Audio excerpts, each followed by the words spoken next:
Hola, primero que nada, darles las muy buenas tardes a todas y todos y agradecerle profundamente a la Asociación de Estudiantes de la sede de Guanacaste, de la Universidad de Costa Rica, por sus esfuerzos en llevar adelante programas como estos tan valiosos para la vida académica. Además de permitirme compartir el día de hoy con compañeros que no solo en lo profesional, sino en lo personal, se les tiene un afecto particular, un cariño particular. A ellos también quiero extender mi saludo. Me voy a permitir compartir la pantalla para guiarme con esta presentación. Quiero hablarles de la fundamentación de la sentencia penal, hacer algunas reflexiones que tienen como objetivo principalmente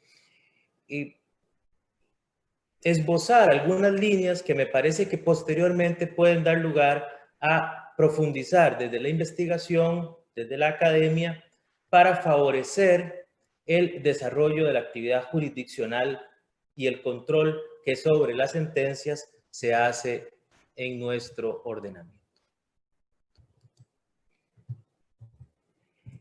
La fundamentación de la sentencia penal debe iniciar, en mi opinión, este tema quiero iniciarlo diciendo que la sentencia es un acto político, es decir, es un acto de Estado mediante el cual un funcionario que tiene una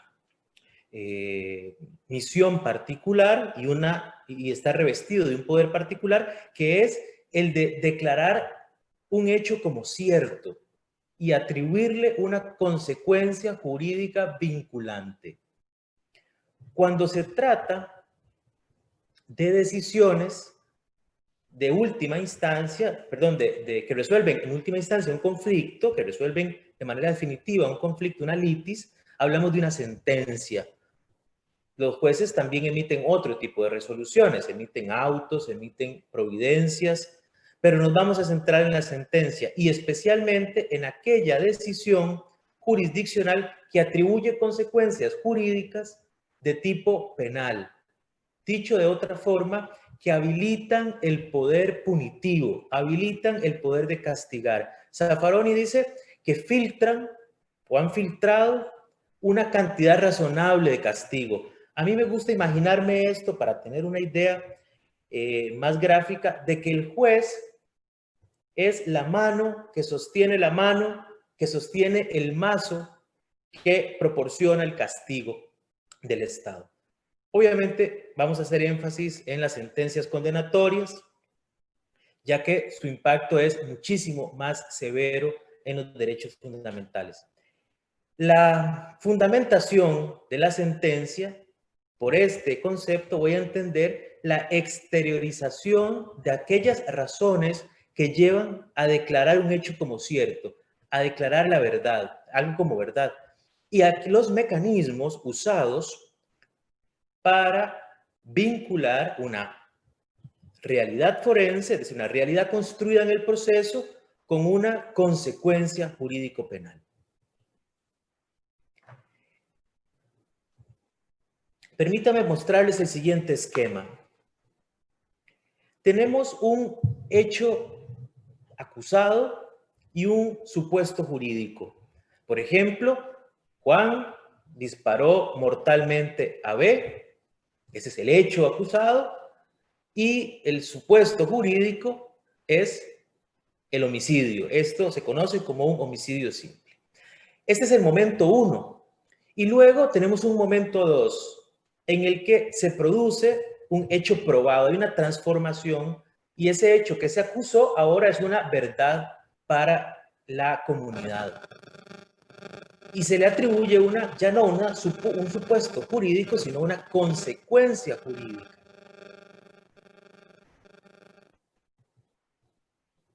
Yo quiero partir esta reflexión precisamente de preguntarme qué relevancia tiene la argumentación en el tránsito entre el momento 1 y el momento 2, cuando el hecho pasa de ser una propuesta de imputación, ya sea fiscal o particular, al momento en que se convierte en un hecho verdadero para la comunidad. Yo creo que esta pregunta... No lo acepta. Creo que esta pregunta tiene dos factores que pueden afectarle. El primero tiene que ver con el sistema procesal y el segundo tiene que ver con una disposición subjetiva. Cuando digo sistemas procesales, me gustaría pensar, que me acompañen, en que hay unos sistemas en los que la fundamentación... en los que la fundamentación no es necesaria.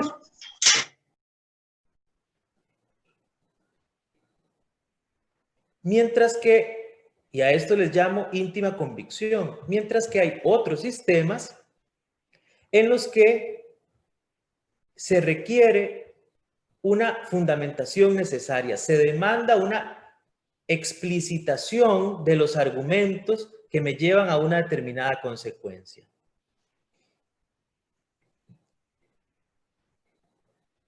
El segundo tema tiene que ver con la disposición subjetiva. En un sistema de fundamentación necesaria, como el nuestro, creo que el juez tiene que tener una disposición, una predisposición, una mayor adscripción al Estado democrático de derecho. Es decir, que su actuar tiene que estar encaminado a satisfacer las expectativas de un modelo de Estado de derecho, de un Estado democrático de derecho. Una menor adscripción o una menor convicción, que puede ser también producto de otros factores como la preparación académica, la desidia, la sobrecarga de trabajo, etcétera, etcétera, impactan también en este aspecto, en cómo trasladamos del momento 1 al momento 2. El juez, el arquetipo de juzgador sobre el que me interesa conversar con ustedes hoy, es la aspiración, el arquetipo del juez democrático, y en este escenario tiene una doble responsabilidad. Tiene que no solo resolver conforme a la ciencia del derecho, permítanme el uso del término, sino que también tiene que redoblar esfuerzos para transparentar sus razonamientos de forma que la comunidad pueda controlarlos, la comunidad en general y las partes procesales en particular.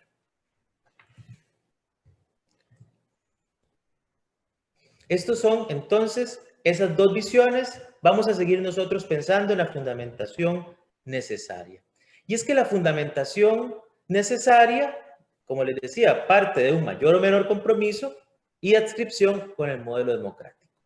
La justificación del fallo en un Estado como el nuestro es un derecho fundamental. No quiero avanzar sin advertir este elemento.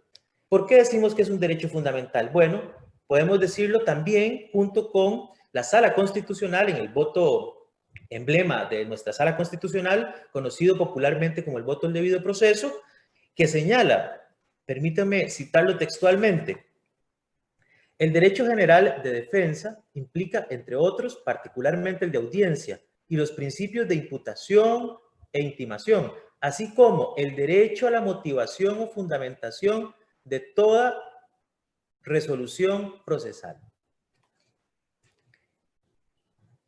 La Corte Interamericana, en el año 2007, en el caso Chaparro Álvarez y Lapo Iñáguez versus Ecuador, sobre este mismo tema indicó, abro comillas, las decisiones que adopten los órganos internos que puedan afectar derechos humanos deben estar debidamente fundamentadas, pues de lo contrario serían decisiones arbitrarias.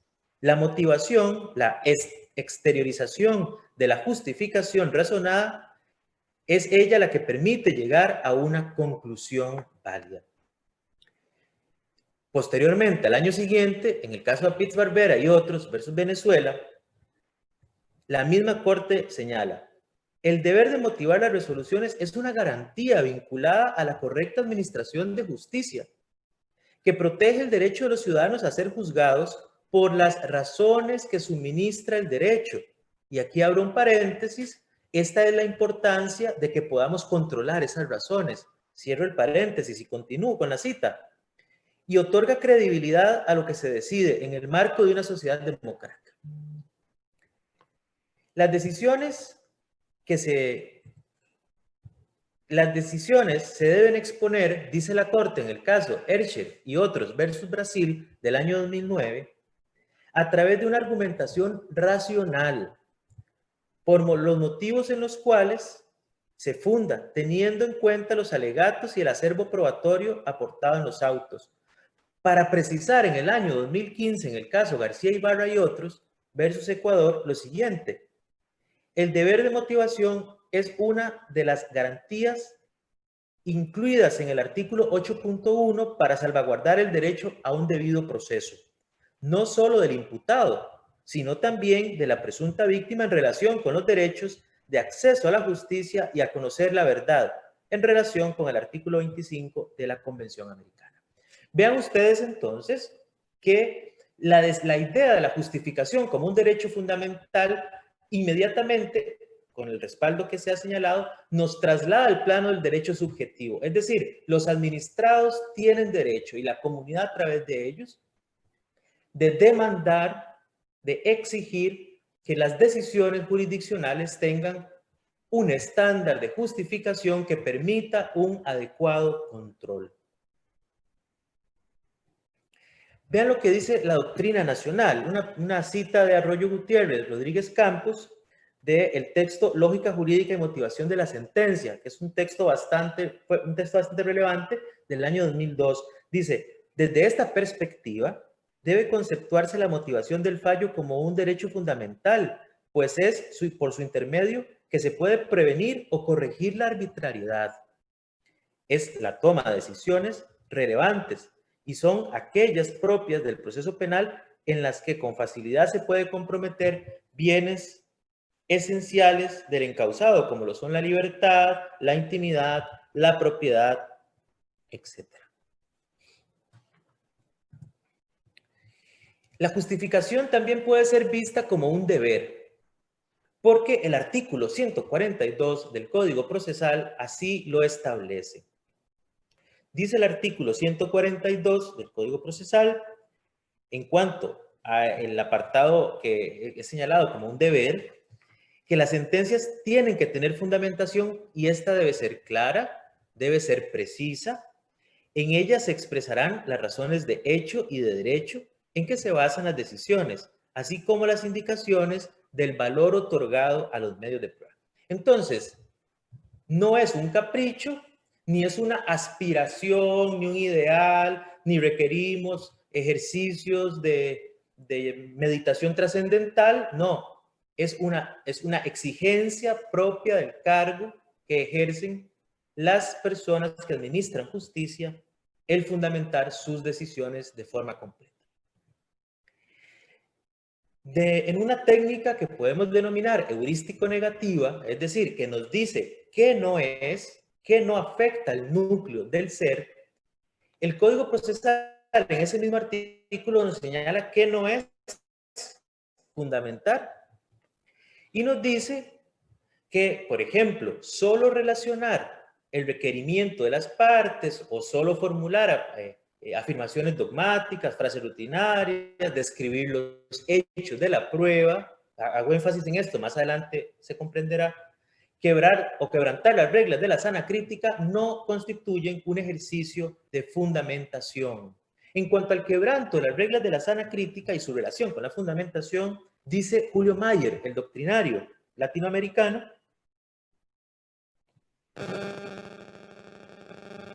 que la exteriorización del porqué de las conclusiones de hecho y derecho es lo que se entiende por fundamentación y que para ello, para que eso sea legítimo, debe haberse realizado a través de la incorporación válida de elementos de prueba y la exteriorización de la valoración de esos elementos, lo cual se explica a través de las leyes del pensamiento humano que son los principios de la lógica: igualdad, contradicción, tercero excluido y razón suficiente, y de la experiencia y la psicología común.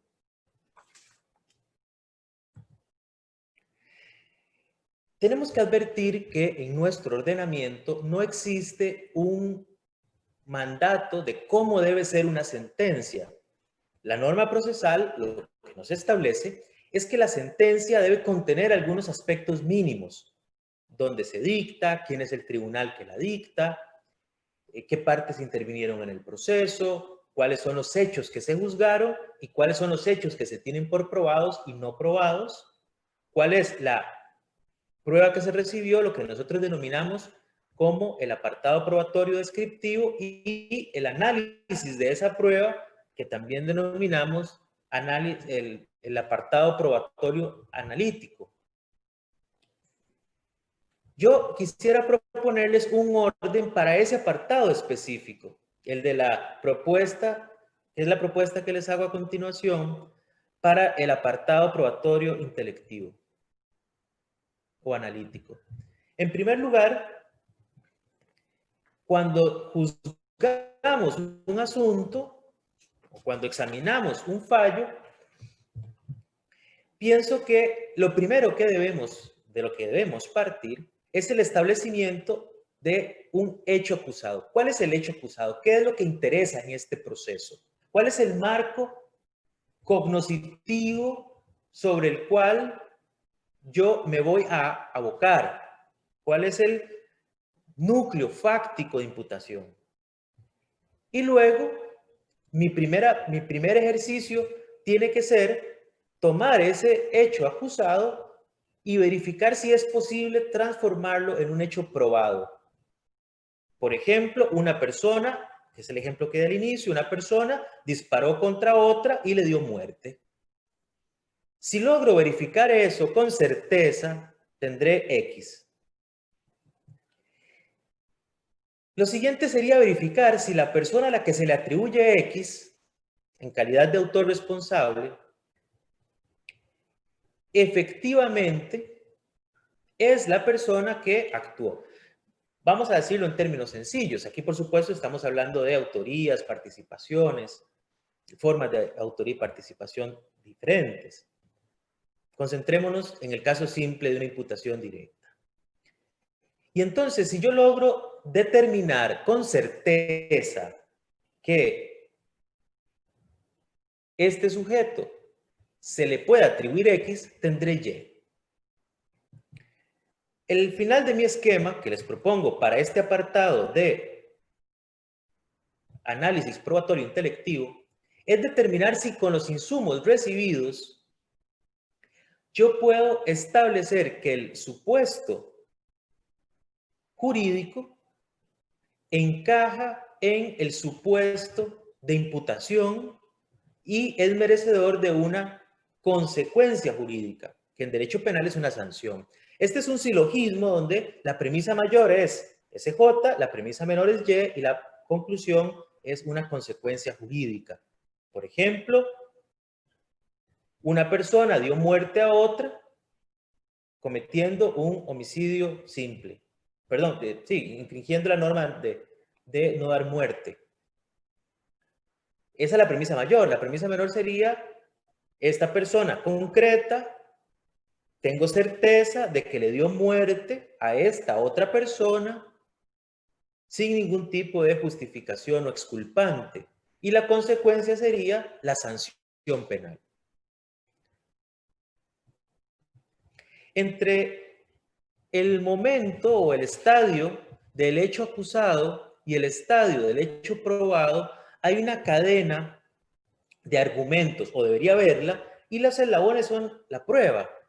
Y entonces la labor de la persona juzgadora es precisamente unir esos eslabones, esa labor de soldar esas piezas para construir un solo argumento que pueda hacer o permitir ese paso del momento 1 al momento 2. En Costa Rica podemos distinguir, por la discusión en términos de prueba, en cuanto a qué llega al proceso, pasa generalmente por una discusión en la que hablamos de prueba tasada, que son aquellos elementos a los que el ordenamiento les asigna un valor específico, o, por el contrario, hechos que solo se pueden demostrar mediante un elemento específico, un elemento concreto. Entonces piensen ustedes que nuestro sistema, aunque se suene un poco raro, también en nuestro sistema hay algunas pruebas tasadas. Nosotros la edad de las personas la obtenemos del registro. Sería muy difícil probar la edad de una persona adulta si no tuviéramos el registro, la certificación. Pero bueno, la certificación es una prueba que tiene un valor, ¿verdad? Es una presunción jure de jure de que lo que dicen los registros públicos es real, ¿verdad? Salvo que se someta a un juicio. Luego tenemos la tesis contraria, por decirlo de alguna forma, la acera del frente, es la libertad probatoria, en la cual cualquier cosa puede ser demostrada por cualquier medio legítimo. Y hago aquí una observación. Cualquier cosa es todo. Incluso, por ejemplo, lo que decía antes, la edad de una persona. Lo que pasa es que sería bastante difícil en la práctica poder llegar a eso. Pero en teoría es posible. Y se puede hacer por cualquier medio. Así lo define el artículo 182. Nosotros hablamos de prueba testimonial, prueba pericial, prueba documental y prueba material. Vean ustedes que en la presentación no todas tienen el mismo tamaño. La prueba testimonial tiene una dimensión diferente y la prueba material es su extremo contrario. El día a día nos dice en los tribunales precisamente que la prueba testimonial ha ido ganando un lugar preferencial hasta convertirse, como se dice generalmente en algunas sentencias, la prueba reina del proceso. Directamente tiene que ver con que tenemos un sistema de oralidad, tenemos un sistema en el que la expresión oral priva sobre otras formas. Por lo tanto, solo por excepción, la prueba documental, por ejemplo, se puede incorporar, ¿verdad? Y aquí ya vamos a ver un poquito más eso. En cuanto a la prueba pericial, son los peritos, son las personas que realizan una intervención directa en la prueba mediante una expertise y luego van y le explican al tribunal cuál fue el resultado de su intervención. Los informes de estos peritos son prueba documental. Y se prefiere generalmente la prueba documental, el informe pericial, que el perito. Probablemente tenga que ver con que es mucho más fácil y porque no hay suficientes peritos como para que todo el día estuvieran en juicio y entonces no habría quien hiciera el trabajo de ellos, ¿verdad? Pero bueno, esa es una circunstancia que hay que distinguir. Y luego la prueba material, que son los objetos, ¿verdad? Por ejemplo, el arma con la que el sujeto activo dio muerte al sujeto pasivo. El testigo es una persona que tuvo la posibilidad a través de los sentidos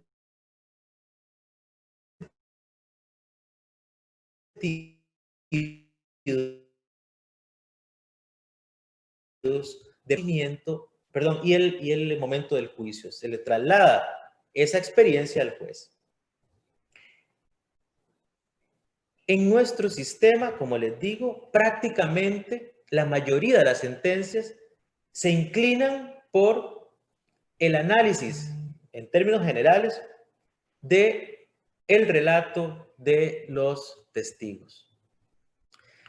Incluso soslayando otros elementos recabados.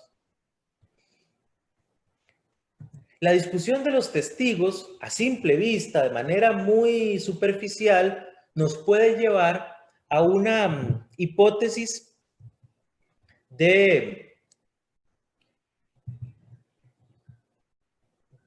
dicotómica, maniquea, en el que el análisis corresponda directamente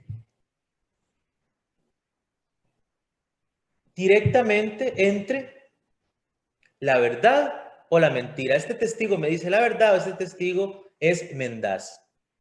Y permítame, voy a acelerar un poco, pero no quiero perder esta cita, no quiero dejar de ofrecerles esta cita. es que si nosotros creyéramos en que el testimonio es un tema de decir la verdad o decir mentira, de descubrir quién miente y quién no, y decir este testigo es mentiroso y este no, como tesis de partida, estaríamos asumiendo que los testigos, todos los testigos son Irineo Funes, el personaje de Borges. Este personaje es un joven que tiene un accidente y sufre una lesión corporal, pero adquiere una memoria sobrenatural. Vean las cosas que Borges dice de su personaje. Nosotros, dice el autor, de un vistazo percibimos 3 copas en una mesa. Funes, todos los vástagos y racimos y frutos que comprende una parra. Sabía las formas de las nubes australes del amanecer del 30 de abril de 1882 y podía compararlas con el recuerdo que tenía con las vetas de un libro en pasta española que solo había visto una vez y con las líneas de la espuma que en un remo levantó en el Río Negro la víspera de la acción del quebracho. Esos recuerdos no eran simples. Cada imagen visual estaba ligada a una sensación muscular, a una sensación térmica, etc. Podía reconstruir todos los sueños. 2 o 3 veces había reconstruido un día entero. No había dudado nunca, pero cada día de reconstrucción le había tomado un día entero. Me dijo, yo tengo más recuerdos por mí que los que habría tenido cualquier otro hombre desde que el mundo es mundo. Este es el testigo. Irineo Funes es el testigo de la verdad, la mentira, que nosotros nos limitamos en decir, este testigo miente, este testigo dice la verdad. Es suponer que hay una persona que tiene una memoria como la de Irineo Funes, cuando en realidad nosotros tenemos que valorar otros aspectos. Por ejemplo, la calidad del recuerdo. Piensen ustedes, a propósito de la referencia a la neurociencia que nos hacía antes Guillermo, piensen ustedes que ya la elaboración de la memoria no se entiende como un álbum fotográfico al que yo vuelvo y lo veo, sino que se entiende como un relato. Y es un relato en el que la propia capacidad de traer recuerdos complementa con nuestra experiencia los datos que le van haciendo falta, los datos que se van quedando en el camino. Entonces, piensen conmigo desde esta perspectiva, que también la calidad del recuerdo está influida en la capacidad física y psíquica al momento de la presencia del testigo en el hecho. Es decir, si ese día tenía sus capacidades completas, si estaba descansado o no, etc. También el tiempo que ha transcurrido afecta la calidad del recuerdo. Conste que estoy hablando en términos neutros, no estoy diciendo cómo la afecta. Y por último, también dentro de la calidad del recuerdo, tenemos que hablar de los reforzamientos que puede haber sufrido en el tiempo. Las veces que escuchó el relato de terceras personas, las veces que lo narró y le agregó algún detalle o le restó algún detalle. Y aquí hay algunos estudios interesantes sobre psicología del testigo, en los que, por ejemplo, se ha evaluado la falibilidad del testigo que hace un reconocimiento fotográfico y luego hace un reconocimiento en rueda de personas. Y pues estamos en números que superan el 60% de error, ¿verdad? En estos estudios. Así que la calidad del recuerdo nos obliga a ir más allá de simplemente decir, este testigo dice la verdad o este testigo nos miente. Pero también la capacidad del testigo de expresarse, de narrar el evento, también influye en la calidad de la información. Porque obviamente si tiene mayor o menor, por ejemplo, formación académica, si tiene experiencias de vida diferentes, por ejemplo, un campesino que ha trabajado toda la vida en el campo, probablemente puede explicar mejor hechos de una usurpación que el fiscal o el querellante que llegaron el día antes a conocer la finca, o que el propio juez que en su vida ha pisado ese lugar.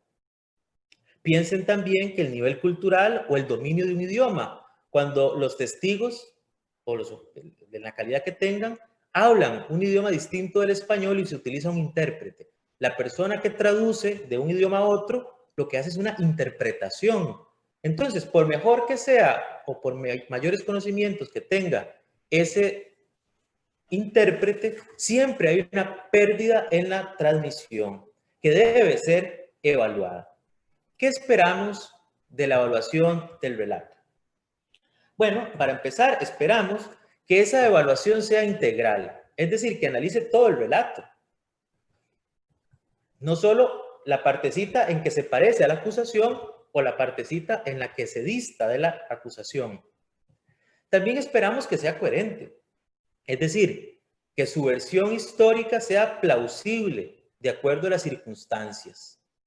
Y por último, esperamos que sea armónico, es decir, es una pieza dentro de un conjunto de piezas que debería calzar más o menos bien dentro de ese relato. Entonces, pues ese es otro criterio que nosotros deberíamos esperar del examen de la prueba testimonial. Llegamos así, después de estos puntos, al clímax de la sentencia, que es básicamente la afirmación que hace el juez de que ocurrió X porque, vean que este porque es explicativo, es decir, a razón de, y empieza a explicar. O, por ejemplo, nos dice, afirmo que esta persona es responsable porque, obviamente, no estamos hablando en esta exposición, en todo caso, lo que estoy es nada más lanzando algunas líneas dentro de la fundamentación de sentencia que me parece que son interesantes de abordar con profundidad en otras oportunidades.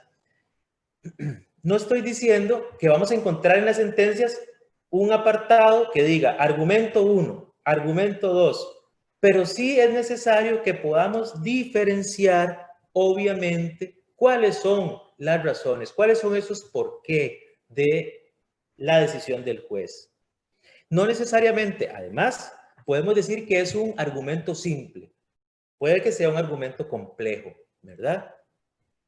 Pero ello no excluye que los argumentos complejos están formados por argumentos más simples. Y entonces, esos también son susceptibles de evaluación. Entonces, cuando llegamos a este punto en el que el juez se decanta y nos dice, esta persona es, este hecho ocurrió, es donde empiezan las dificultades. Y me gustaría hablar de dos tipos de dificultades sobre las cuales el trabajo cotidiano nos aporta insumos que me gustaría trasladar para que en un futuro sirvan como semilla para para profundizar en estas nuevas líneas. Lo primero, creo que hay un grupo de problemas, digamos, una primera dificultad que es cuando no se dicen las razones, no se explicitan las razones. Porque, y además creo que es el problema más común que encontramos en las sentencias, que se declara el vicio de falta de fundamentación y se esconde detrás de una práctica, una técnica, que es la de repetir el testigo. Y entonces, primero se enuncia el testigo como un dato neutro. El testigo Jorge afirma haber visto esto. Y luego, lo que se hace es decir que el sujeto A le disparó al sujeto B. Lo dijo el testigo y pegan el pedazo donde el testigo dijo, yo vi donde A le disparó a B. Y no hacen ningún tipo de análisis de la prueba. Simplemente van reproduciendo fragmentos de la prueba y así esconden el no tener o el no justificar. A este ejercicio es un ejercicio de petición de principio, porque en última instancia yo lo que estoy diciendo es, crea que eso que estoy diciendo abajo es cierto porque lo que dice antes es verdad. Y yo tengo que aceptarlo, porque si no lo acepto, no podría darle valor de verdad. También este problema se evidencia cuando, es una cosa que hemos visto con alguna peligrosa regularidad, y es dentro del relato del testigo ir poniendo lo que el juez observa. Entonces, habla de una narración, entre paréntesis pone, esto es el dolo, esto es la culpa, esto es importante, descarta tal cosa. Eso no es fundamental porque no me está diciendo las razones por las cuales eso concluye eso. Es decir, está haciendo un salto argumentativo.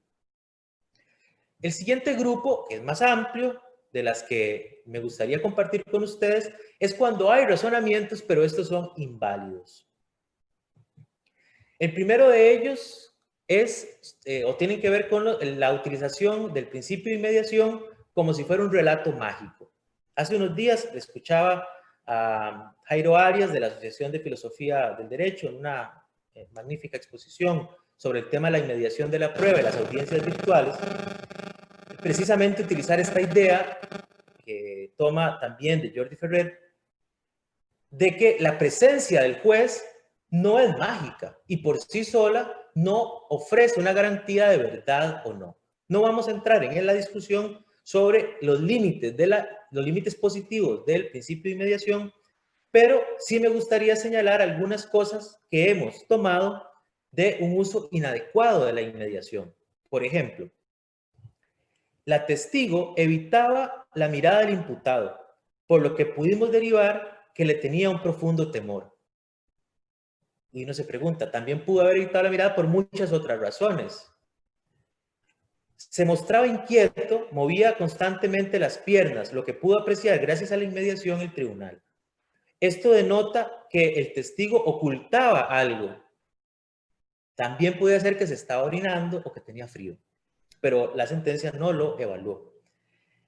Dice, se sonrojaba constantemente al narrar ciertos episodios del ataque, lo que refleja una vergüenza propia de alguien que vivió ese evento. Bueno, habría que preguntarle la razón de ese sonrojarse. También, uso este último, me permito citar este último, ya me quedan solo un par de minutos, así que espero concluir pronto. Al narrar ciertos episodios, rompió en llanto, lo que habla de una experiencia que efectivamente vivió y recuerda. Bueno, y uno se pregunta, ¿de dónde deriva el tribunal esta explicación? Bueno, y aquí quiero ser claro, no se trata de que no se pueda usar criterios o los criterios de la apreciación directa de la prueba. Eso sí, expliquemos cómo usamos esos criterios. ¿De dónde derivamos que ese llanto fue producto de revivir una experiencia dolorosa? Y que esa experiencia que está narrando es la experiencia que se le atribuye a una persona y no otra experiencia dolorosa que recuerda, ¿verdad? Aquí el truco es ese, el truco está en el ejercicio de explicación y si eso no, controlable. En cuanto a la doble valoración del testimonio, a veces triple, por ejemplo, observamos que se dice en lo que parece ser una valoración conjunta de la prueba, lo que observamos en realidad es que se soslaya la existencia de una sola fuente de información. Y entonces decimos constantemente, se leen expresiones de estas. El ofendido dijo, y hace una descripción, en lo esencial coincide con la denuncia, con el parte policial y con el informe del OIJ. Y entonces dice el juez que hay 3 fuentes aparte del relato del testigo, lo cual pareciera que lo único que tenemos es el relato de esta persona. Y si coincide en lo esencial, pareciera que es importante que en la sentencia se diga en qué no coincide y por qué eso no le desmerita valor a su relato. Gracias por el aviso. En cuanto a las frases de estilo, machotes, o lo que yo llamo el machote que estaba en el común, el testigo se analiza únicamente diciendo, si se puede decir analizar, se copia una parte del relato y se pone al final, fue claro y preciso, dijo lo que sabía sin agravar la situación del imputado, sin intención de perjudicarlo.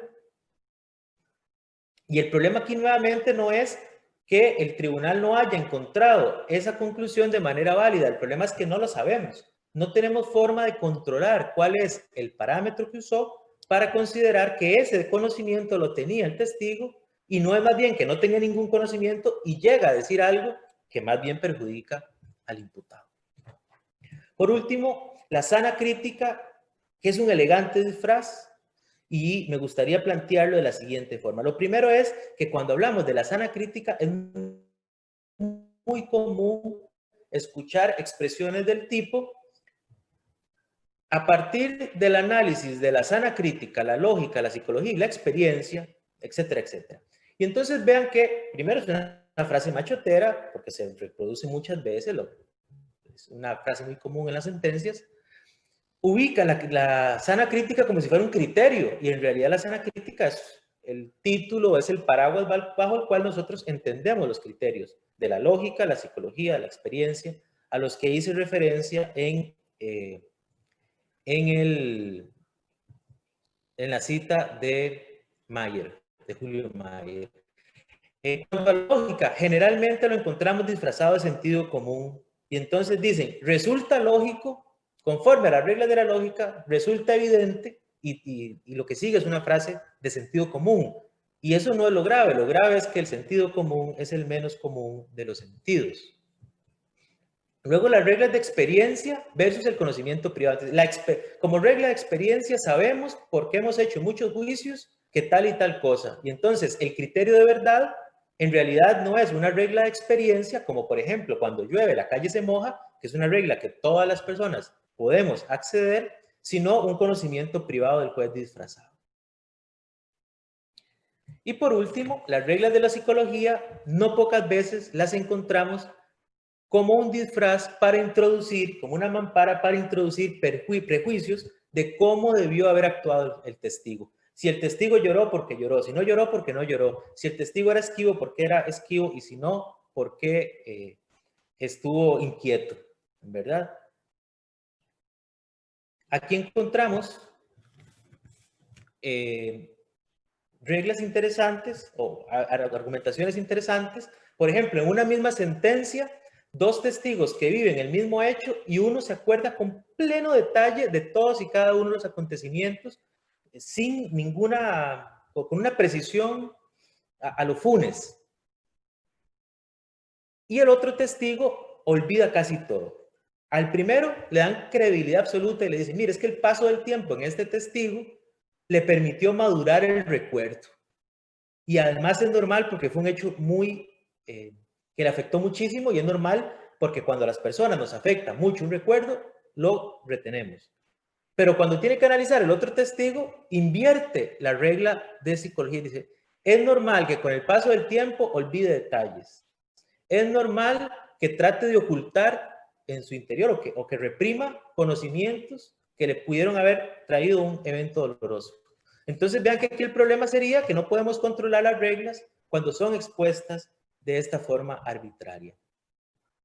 A modo de síntesis, la fundamentación es un derecho fundamental y lo podemos exigir como tal. Lo importante es el cómo se llega a determinadas conclusiones. No es porque la persona debió ser condenada o porque la persona debió ser absuelta, sino que el Estado de Derecho nos debe más como ciudadanos, como usuarios. Por último, la libertad probatoria demanda dedicación y estudio de cada caso concreto, lo cual evidentemente afecta en tiempos funcionalistas como los que vivimos, donde se impone la eficiencia matemática sobre las ciencias sociales.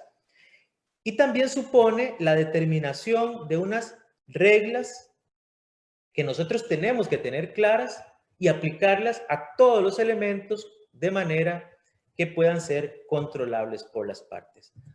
Dos consecuencias, y con esto ya ahora sí termino. La primera es reconocer que la prueba reina, que hemos convertido en la prueba reina, es un insumo probatorio sumamente frágil, y por lo tanto las partes deben en las etapas preliminares de investigación acuerparla cuando sea posible de la mayor cantidad de elementos que permitan derivar de ella criterios de verdad. Y dos, admitir sin ningún sonrojo que el proceso penal es limitado. Y eso no significa ni claudicar en la búsqueda de las mejores soluciones para el caso concreto, ni tampoco, y peor aún, a derogar tácitamente el principio universal de indubio pro reo. Espero que de estas observaciones surjan algunos temas que puedan ser tratados. Creo que existen algunas posibilidades de profundizar que en otra oportunidad espero tener con todos ustedes. Muchísimas gracias por su atención. Excelente ponencia. Muchísimas gracias a usted, doctor Cisneros. Vamos a pasar a la etapa de preguntas. Y la primera, bueno, a modo de comentario y creo que pregunta por parte del licenciado Célimo Fuentes, indica: las nuevas corrientes neoprocesalistas establecen diferencia entre argumentación de las resoluciones donde se brinden las razones de la persona juzgadora, tanto en el reconstructivo como en el decisorio, y fundamentación cuando se alude al soporte sustantivo que brinda la solución al conflicto. ¿Cuál es su opinión en esta nueva diferenciación? Adelante. Bueno, ese es, precisamente hace unos días participaba en un conversatorio en el que se hablaba de la necesidad de que el ejercicio intelectivo de fundamentación tiene que ser tanto para la quaestio facti como para la quaestio juris. Que existe una demanda, una exigencia de que para ambos supuestos debe necesariamente demandarse el mismo nivel de exigencia argumentativa, lo que favorece el control en ambos supuestos. Obviamente, la pregunta me la hace, por supuesto, mi amigo Célimo, que es un expositor experto en el tema del neoprocesalismo, y estoy seguro que él puede profundizar muchísimo más en esos temas, y creo que es precisamente el camino, marcar estas líneas para que en estos y otros eventos podamos profundizar en ese debate. Excelente. Guillermo dice: excelente apreciación de la idea recuerdo, de la idea de recuerdo en la memoria del testigo. José Pablo Rivera indica: en cuanto a la prueba testimonial y su apreciación, ¿cuál es su posicionamiento respecto a la recepción de la prueba a través de las plataformas tecnológicas? Bueno, ese es un debate importante, ¿verdad? Eso es el debate hoy en día, es el debate. Yo tengo, como pudieron adelantar, yo no soy un fan de la inmediación de la prueba.